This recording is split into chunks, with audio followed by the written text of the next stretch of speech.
नमस्कार विद्यार्थियों।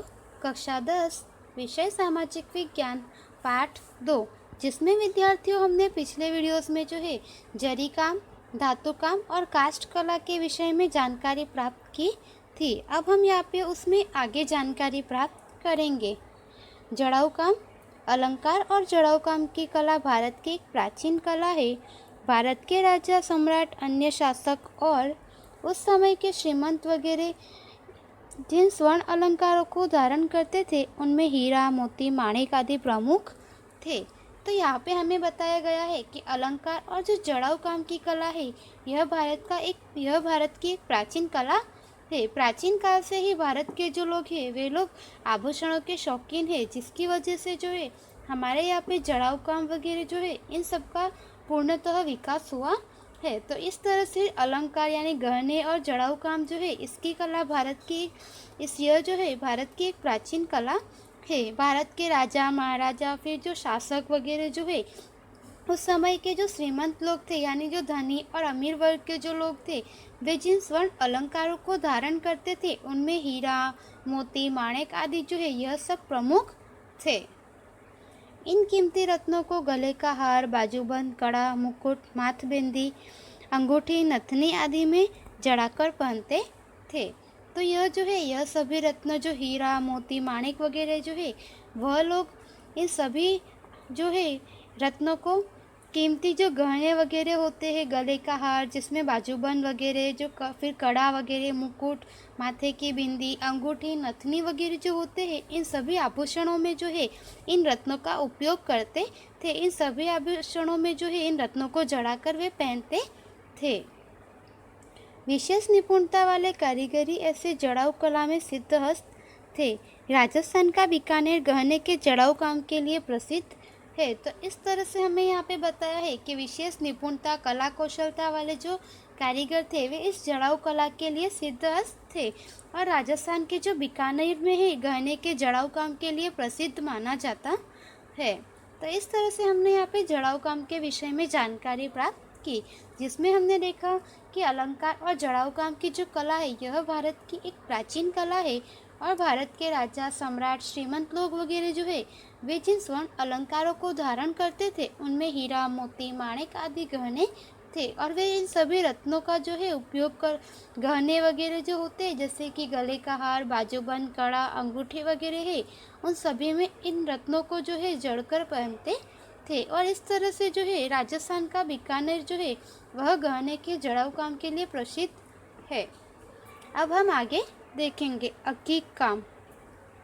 अकीक भारत की कई नदियों के घाटी प्रदेश से मिलने वाला एक कीमती पत्थर है, जिसमें अकीक, चकमक और अर्धपारदर्शक सुंदर लाल पत्थर कार्नेलियन मुख्य है। तो इस तरह से यहाँ पे हमें बताया है कि अकीक जो है वह भारत की नदी के जो घाटी प्रदेश है वहाँ से मिलने वाला एक कीमती पत्थर है, जिसमें जो है अकीक और चकमक जो है अर्धपारदर्शक सुंदर लाल रंग का जो है पत्थर है।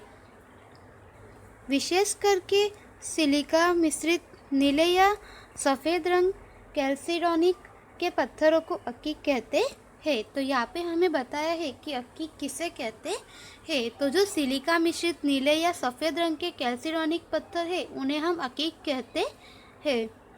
गुजरात के में सूरत और राणपुर क्षेत्रों में भिन्न भिन्न आकार के अकीक के पत्थर मिलते हैं।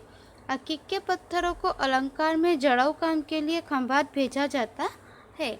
तो यहाँ पे हमें बताया है कि सिलिका मिश्रित नीले या सफ़ेद रंग के जो पत्थर है उसे हम अकीक कहते हैं और गुजरात के जो सूरत और राणपुर क्षेत्र है वहाँ से अलग अलग प्रकार के हमें अकीक के पत्थर मिलते हैं और इन अकीक के पत्थरों को जो है गहनों में और अलंकारों में जड़ने के लिए जो है खंभात भेजा जाता है।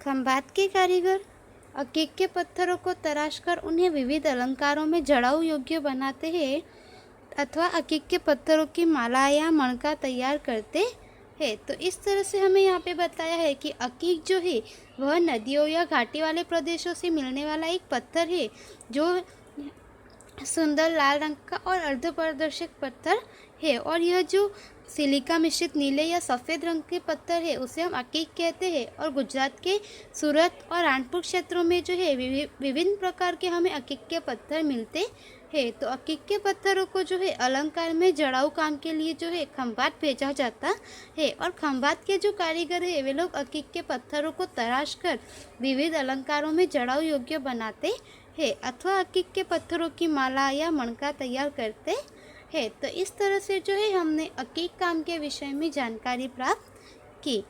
अब हम उसमें आगे जानेंगे। चित्रकला। विविध कलाओं में चित्रकला का स्थान सर्वोपरि है। चित्रकला रंग और रेखाओं द्वारा कला एवं सौंदर्य का रसपान कराती है। तो विद्यार्थियों, यह हम सभी जानते हैं कि कई प्रकार की कलाएं हैं। विविध कलाओं में जो चित्रकला है उसका स्थान सर्वोपरि सबसे ऊपर है। चित्रकला रंग और रेखाओं द्वारा कला एवं सौंदर्य का जो है रसपान करती है।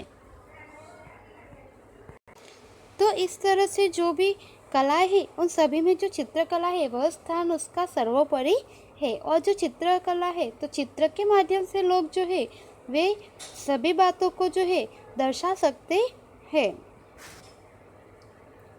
इसमें प्रकृति के जड़ और चेतन में रहे विविध भावों का दर्शन कराने की क्षमता है। तो इस तरह से हमें यहाँ पे बताया हुआ है कि जो चित्रकला है इसमें जो है प्रकृति के जड़ और चेतन के स्वरूप में रहे हुए जो विविध भाव है उनके दर्शन कराने की क्षमता है। तो यह विद्यार्थियों हम सभी जानते हैं कि चित्र के माध्यम से हम काफ़ी कुछ जान सकते हैं।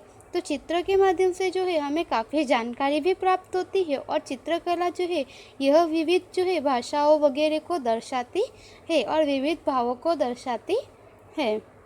लगभग 5000 वर्ष प्राचीन हड़प्पा संस्कृति के अवशेषों में भारतीय चित्रकला के प्रमाण मिले हैं। तो यहाँ पे हमें बताया है कि लगभग 5000 वर्ष प्राचीन जो हड़प्पा संस्कृति है उसके जो अवशेष है उसमें हमें भारतीय चित्रकला के प्रमाण देखने को मिले हैं। तो जो हमारे प्राचीन काल से ही चित्रकला का विकास हुआ है। तो 5000 वर्ष प्राचीन जो हड़प्पा संस्कृति है उसके जो उत्खनन के समय हमें जो भी यहाँ पे अवशेष प्राप्त हुए उनमें हमें जो है भारतीय चित्रकला के प्रमाण मिले हुए हैं। पुरातत्व विभाग के उत्खनन में भी भारत की चित्रकला के नमूने मिलते रहते हैं। पाषाण युग के आदि मानव के गुफा चित्रों में पशु पक्षियों के आलेखन देखने को मिलते हैं। तो इस तरह से यहाँ पे हमें बताया है कि पुरातत्व विभाग के जो उत्खनन थे उनके समय में भी भारत की चित्रकला के हमें नमूने मिलते रहते हैं। और पाषाण युग के आदि मानव जो है आदि मानव के गुफा चित्रों में पशु पक्षियों के आलेखन देखने को मिलते है। तो जब यहाँ पे बताया गया है कि आदि मानव जब जन्म हुआ था तब से ही जो है चित्रकला का विकास हुआ है। तो आदि मानव जो है उनके जो गुफा चित्र वगैरह है वहाँ पे भी पशु पक्षियों के चित्र के आलेखन हमें देखने को मिलते हैं। तो इस तरह से चित्रकला जो है वह काफ़ी प्राचीन कला मानी जाती है। और चित्रकला में यह क्षमता है कि वह भावों का दर्शन कराती है। हड़प्पा के लोग मिट्टी के बर्तनों के ऊपर भौमितिक रेखांकन की आकृति और फूल पौधे बनाते थे।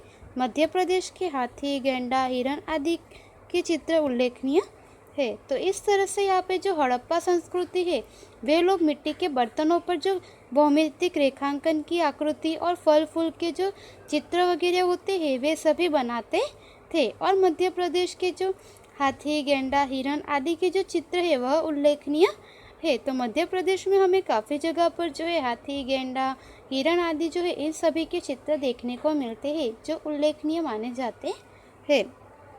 अजंता इलोरा के चित्र भारतीय चित्रकला के बेजोड़ उदाहरण है। भारत में पारंपरिक रूप से मांगलिक प्रसंगों पर स्वास्तिक, कलश, गणेश के चित्र बनाने की और कुछ क्षेत्रों में रंगोली बनाने की प्रथा भी बड़ी पुरानी है। तो इस तरह से हमारे यहाँ पे जो अजंता इलोरा की गुफा है महाराष्ट्र में वह जो है भारतीय चित्रकला का एक बेजोड़ उदाहरण है। अजंता इलोरा की जो यहाँ पे गुफा है उसमें कई प्रकार के विविध चित्र हमें देखने को मिलते हैं जो कि हमारी भारतीय संस्कृति की एक विशेषता मानी जाती है और भारतीय चित्रकला जो है उसका एक उदाहरण माना जाता है। तो भारत में पारंपरिक रूप से जो मांगलिक शुभ प्रसंग वगैरह होते हैं उसमें स्वस्तिक, फिर कलश, गणेश की चित्र बनाने की और कहीं कहीं पर जो है रंगोली बनाने की जो प्रथा है वह बड़ी प्राचीन और पुरानी प्रथा है। तो इस तरह से विद्यार्थियों हमने चित्रकला के विषय में यहाँ पे जानकारी प्राप्त की, जिसमें हमने देखा कि विविध कलाओं में जो चित्रकला का स्थान है वह सर्वोपरि है। चित्रकला रंग और रेखाओं द्वारा एवं कला एवं सौंदर्य जो है उसका रसपान कराती है और यह जो है विविध भावों को दर्शाने की क्षमता रखती है। लगभग 5000 वर्ष प्राचीन जो हड़प्पा संस्कृति है वहाँ के अवशेषों से भी हमें भारतीय चित्रकला के प्रमाण मिलते हैं और पुरातत्व विभाग के उत्खनन में भी भारत की चित्रकला के जो नमूने हैं वह हमें मिले हुए हैं। तो पाषाण युग में जो है गुफा चित्रों में वगैरह हमें पशुओं पक्षियों के आलेखन देखने को मिलते हैं। उसके बाद में हड़प्पा संस्कृति के जो लोग थे वे मिट्टी के बर्तनों पर भौमितिक रेखांकन की आकृति तथा फूल, फल, पौधे वगैरह की आकृति बनाते थे। उसके बाद हमने देखा कि अजंता इलोरा की जो गुफा है वह भारतीय चित्रकला के लिए एक विशेष उदाहरण है और भारत के पारंपरिक रूप से मांगलिक कार्यों में जो है वहाँ पे स्वस्तिक, प्रसंग, कलश वगैरह जो है इन सभी को बनाने की एक प्राचीन जो है वह प्राचीन प्रथा मानी जाती है। तो इस तरह से यहाँ पे हमने चित्रकला के विषय में जानकारी प्राप्त की। भारत की ललित कला, इसके विषय में विद्यार्थियों हम अगले वीडियो में जानेंगे। धन्यवाद।